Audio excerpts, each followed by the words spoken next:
Hello and welcome to Low Budget Gaming and welcome to another discussion video regarding GOG, DRM-free, game ownership, things like that. And one of the reasons for this is I've been noticing a lot of comments and views on some of my older videos regarding GOG and DRM-free and things like that. And I made a video, I think last year or the year before, on both the channels, this one and the other one as well. I've made 2-3 videos talking about GOG and DRM-free stuff like that. And yeah, those seem to be getting a lot of response, and I can see why that is happening in light of some of those recent events. So I want to just basically update you and talk a little bit about that before we get into the sales season, because we'll have the Halloween sale coming up very soon. We'll have winter sale, autumn sale, things like that. So before we get into that and get busy and distracted, I thought let's chat a bit again about GOG, DRM-free, stuff like that. So first up, if you recall, I did cover this not too long ago, but Horizon Zero Dawn is getting a remaster. Yes, the PS4 game from 2017 is getting a remaster on PS5. Now, that in itself is not really an issue. Sony tends to do that. PlayStation 5 has been a bit of a remaster gen, but they are removing the base game from Steam. Well, not technically removing it, they are removing your ability to buy it. So if you have it already, you are good.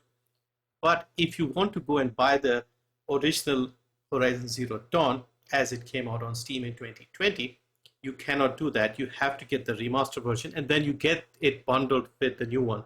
But there is no way of just getting that on Steam. On GOG, we still have it, thankfully. I don't know what their plans are. And the main reason for doing this, it seems, is that they want you to be connected to PSN. Now, that is one of the strong points of GOG. Once again, games are DRM free, they are offline. So here on GOG, DRM free, 30-day money back, download it, no activation, no online connection. And also you own the game. Now, this is very, very important because some of the other things that have been happening.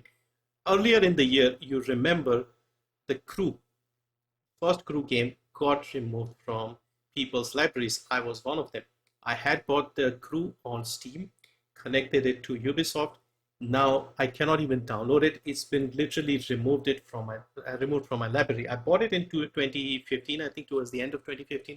Game came out in 2014, I think. And yeah, I paid for it, even though it was given away free later. I did buy it at the time and it got removed.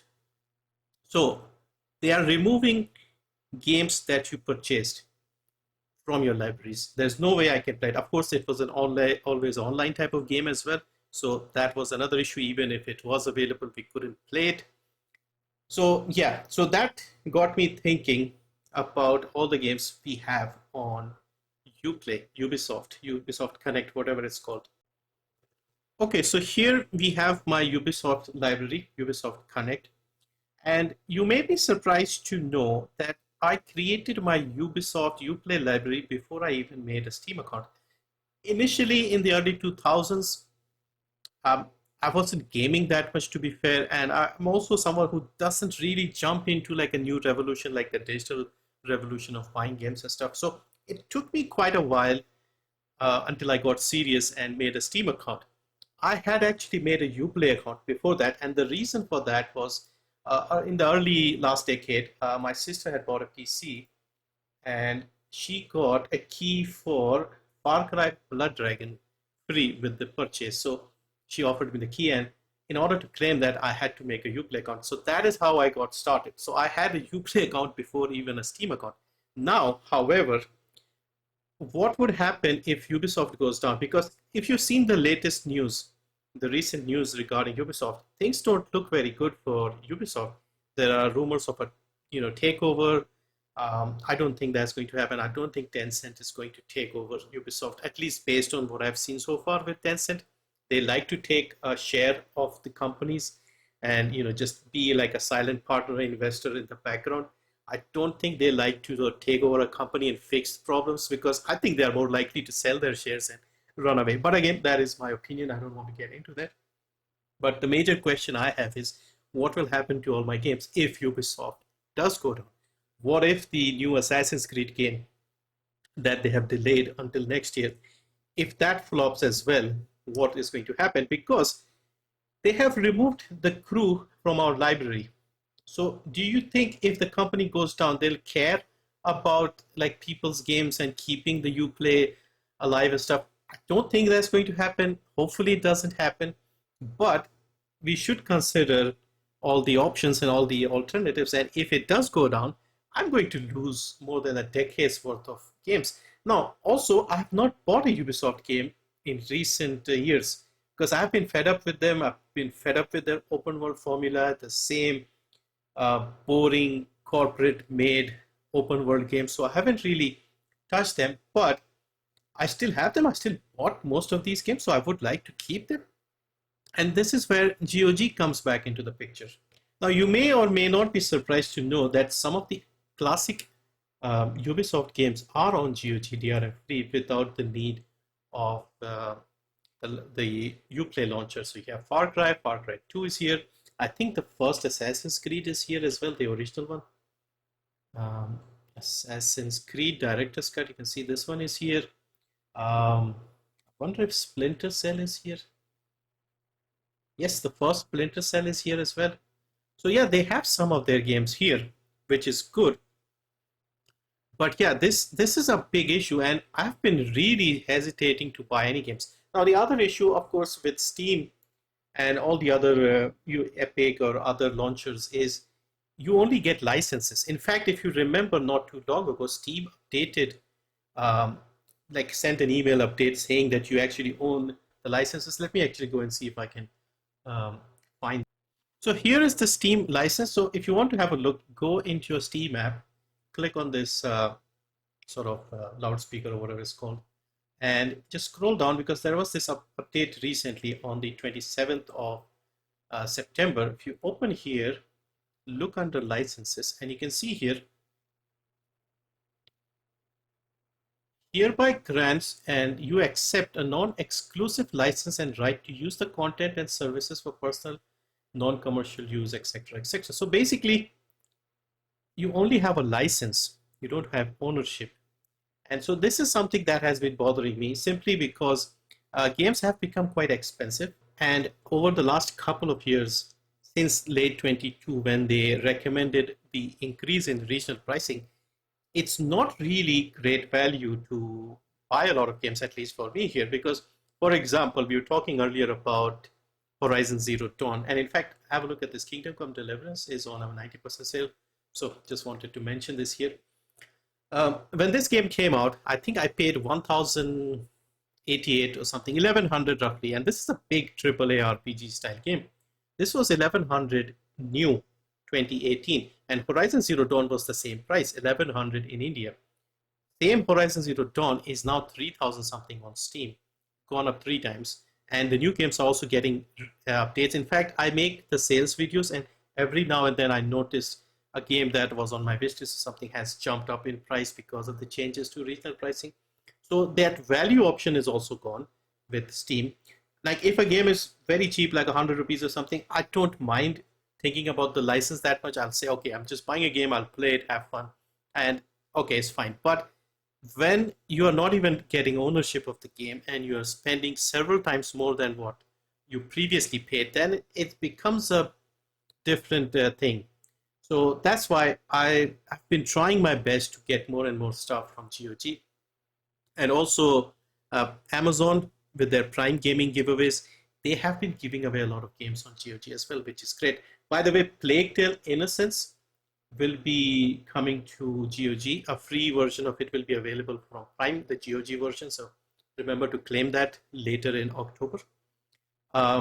Yeah, just trying to remember a few things. Also, another thing I just wanted to mention, I got an email from the developers of this game, Band of Crusaders, and they were also talking about GOG. They had seen my video and they got in touch and they said they are releasing their game on GOG. This will be on Steam as well. But yeah, if you are looking for something interesting coming out, I don't know when exactly it's coming out, but you may want to bookmark this one. This is a medieval strategy sort of game where a demonic invasion is happening in Europe and you have to defend it. historical role-playing RPG style game. Looks interesting. I may check it out because I like games like this. I played that one. Forgot the name of it. The one with the Arthurian legends. I forgot the name. King Arthur something. Yeah. Anyway, this feels similar to that. Disco Elysium is also on a new low, 80% off. I think previously 75 was the lowest. So yeah, this is also DRM free. And of course, we have to remember all the old games that are no longer available due to companies just removing them. I remember the games No One Lives Forever from the early 2000s. Those were amazing. So yeah, basically what I'm trying to say is I want to focus a little more on GOG.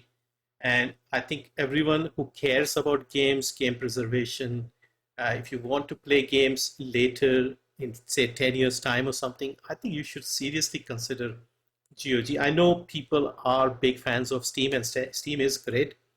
However, ownership is a big problem. And if you want to own the game, I think the ideal solution, at least for me, I was thinking about this the other day, would be to get like a massive hard drive SSD, like a 4 terabyte or something like that, or bigger if you have more games, and then download the installers from GOG and keep them on your system in case something goes wrong and you need to have some games. Because at the end of the day, we feel comfortable owning games physically, and this, in my opinion, is the closest to having something in physical form. So you'll still have it on your hard drive digitally, but if you want, you can burn it on a DVD or something just to feel like you have something physical. But who uses DVDs anymore? You can, of course, stick to Steam if the price difference is huge. And if you really fall in love with a game or something, maybe consider getting on GOG. I think that is a better solution. You get free games on Epic, play them. If you stumble across an amazing game that you fall in love with, get a DRM-free version of that game over here. Basically, that is what I'm going to do with Plague Tale Innocence, for example. So, Plague Tale Innocence, where did I get the original one? We got it on Epic. I got it on Steam. I think Green Man Gaming gave that to me because I covered their sale or something a while ago. And then now it's coming to Prime. So yeah, I would consider the the GOG version via Prime Gaming as the one that I would really like. And once I put a game on GOG that I really like and enjoy playing and maybe play multiple times, I feel very happy because Prime had also given away the previous Fallout games, Fallout 3, Fallout New Vegas. I think, what else did they give? Even the first two Fallout games, Fallout Tactics, those stuff, all of that has been given away for GOG. And I really like my collection on GOG way more than anywhere else. Like I said, Epic is great because we get free games, we can play them, check them out. And then this is where I would say my collection has more value because, yeah, there are some games that I want to play. And I just remembered the other day, there was an old game from the mid to late 2000s called Kill something, Killzone. No, not Killzone. Time Shift, sorry. Now, Time Shift was, I think, published by Activision, made by Saber Interactive, by the way, people behind the Space Marine game. And yeah, so I just randomly remembered this game because I have good memories of games from this period. I feel like the games from the 2000s to like maybe 2012 or something, I think that was peak gaming. Games were fun, stories were interesting. There were a lot of single player campaign based games, at least back then, it seems, at least to me. And they all were more fun. So yeah, I just remember this game, and yeah, it is available here. I looked into it. There are some issues getting it to work, but yeah, sometimes I get the urge to play games like this, and this is why game preservation and having games available and compatible with your systems is kind of important. So yeah, I don't know what else to talk about, but yeah, basically the issues with Ubisoft, Sony removing their old games, delisting them, and then expecting you to buy new games, which they end up making always online. That I don't like. Then, of course, yeah, just the usual stuff where licenses expire for music and cars and all the car racing games disappear. And of course, Ubisoft did the ultimate thing, which was literally remove a game from your library that you paid for, and nothing happened. Nobody did anything. There was no lawsuits. I think people in Europe were trying to do the thing about saving your games. but that hasn't done anything yet. So I think we have to sort of take the initiative ourselves and figure out what is the best for us, because I do occasionally want to play old games. Like, okay, fine, most people would just play the latest and greatest. In fact, talking about old stuff, original Diablo, this is here on GOG. You won't even get it from Activision on their Blizzard client. They only have stuff from 2 onwards.